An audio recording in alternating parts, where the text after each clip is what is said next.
Bem-vindos! Hoje a gente vai fazer um mergulho fascinante na mecânica da narrativa e na psicologia de um escritor literalmente brilhante. Nossa explicação de hoje é uma exploração super detalhada de um dos maiores enigmas da literatura mundial. Vamos descobrir como a genialidade de um poeta simplesmente quebrou todas as regras daquilo que a gente considera ser a nossa identidade real. Bora lá? A grande questão que vai guiar a nossa análise é super instigante. É possível um único artista ter várias personas, mas assim, completamente diferentes? E detalhe, a gente não está falando de só mudar o estilo literário ao longo da vida, não. É a ideia quase absurda de um único homem vivendo dezenas de vidas completas e complexas. Ao mesmo tempo, é o tipo de coisa que dá um nó na nossa cabeça e desafia tudo o que a gente entende sobre criação e autoria. Bom, vamos direto ao ponto para ver como a gente vai desvendar esse mistério. Nossa estrutura vai ser a seguinte: 1. A estrutura da biografia. 2. A vida de Fernando Pessoa. Em seguida, a gente entra no grande segredo, no tópico 3, o mistério dos heterônimos. Depois, 4, as várias faces literárias, e a gente fecha com o 5, a visão de Alberto Caeiro. Número 1, a estrutura da biografia. Para a gente realmente valorizar como essa linha entre realidade e ficção foi apagada de um jeito tão genial, a gente precisa primeiro bater o martelo sobre as regras básicas do que faz um relato de vida ser factual, fundamentado e cronológico. Pensa bem, uma biografia padrão funciona de um jeito muito prático na nossa sociedade, né? A ideia principal é registrar a memória de alguém usando dados exatos. Para isso dar certo, o texto geralmente é escrito na terceira pessoa, segue uma ordem cronológica bem rígida, os verbos estão sempre no passado e, claro, chovem datas e locais precisos. É quase uma ciência exata de como contar a história de uma vida. E tem uma diferença estrutural aí que é essencial para a gente entender o truque literário que vem pela frente. De um lado, a gente tem a biografia tradicional, escrita por outra pessoa, o que justifica a narração em terceira pessoa e dá aquele tom de observador distante, sabe? Do outro lado, a autobiografia, que é a história escrita pelo próprio protagonista, na primeira pessoa. Ter muito claro quem é o dono da voz ativa no texto é absolutamente fundamental para sacar a reviravolta que vem a seguir. 2. A vida de Fernando Pessoa. Agora que a gente já recapitulou as regras, chegou a hora de aplicar tudo isso nos fatos concretos do grande protagonista da nossa explicação. Se a gente for olhar a cronologia da vida real dele, os dados são super exatos. O nascimento rolou em Lisboa, no ano de 1888, aí em 1896 acontece a mudança para a África do Sul, e foi lá que ele ganhou um domínio simplesmente impecável do inglês. O grande momento vira-chave acontece em 1914, o famoso Dia Triunfal, quando nascem as primeiras criações geniais dele.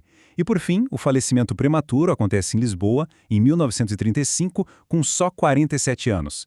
E nesse meio tempo, no mundo real e tangível, ele fez de tudo um pouco, foi desde tradutor e crítico até inventor e astrólogo. 3. O mistério dos heterônimos.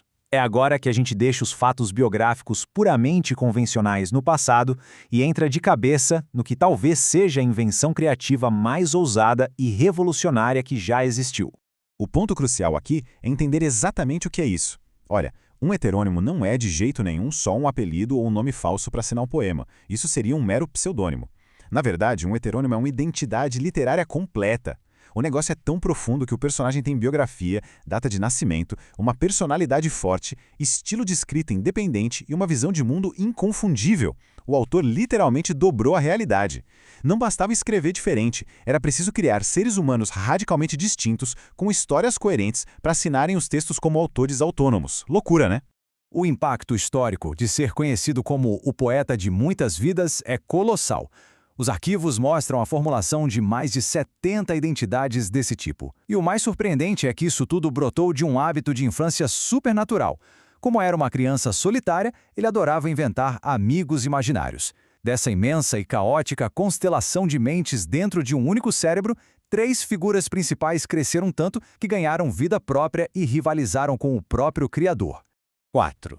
As várias faces literárias. Fazer um raio-x direto comparando esses personagens revela com clareza a verdadeira complexidade desse processo impressionante de fragmentação da identidade. A diferença entre essas 3 grandes identidades é gritante e matematicamente desenhada. Olha só. Primeiro temos o Ricardo Reis. Nasceu em 1887, médico de formação, um baita defensor da monarquia que acabou se exilando no Brasil. O estilo dele é fortemente clássico e erudito. Aí surge Alberto Caeiro, de 1889.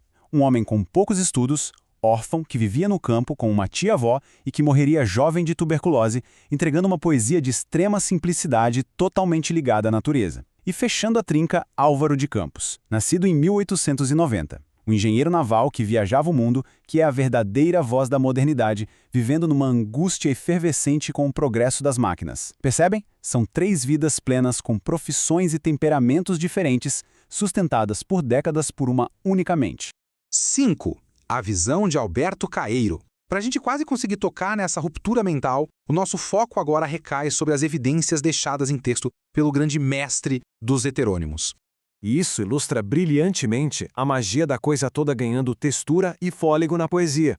Quando o Caeiro afirma, de um jeito super cru e direto, que o rebanho é os meus pensamentos, ele demonstra uma perspectiva muito rara de interagir com o universo. Esse homem inventado diz que pensa usando os olhos, os ouvidos, as mãos e os pés.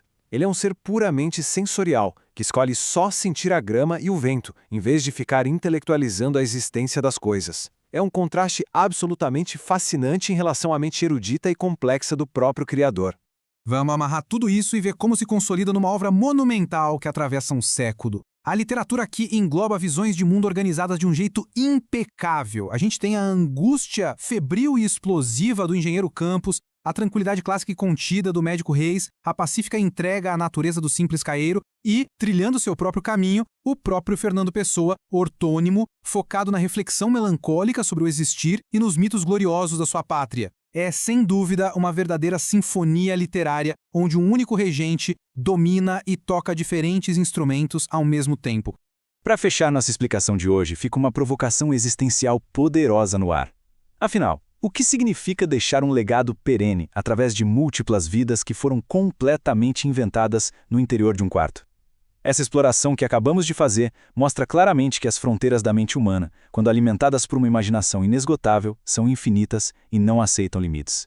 A gente encerra por aqui, mas o convite fica aberto para a gente continuar refletindo sobre o quão imensurável, vasto e misterioso pode ser o universo dentro de uma única pessoa.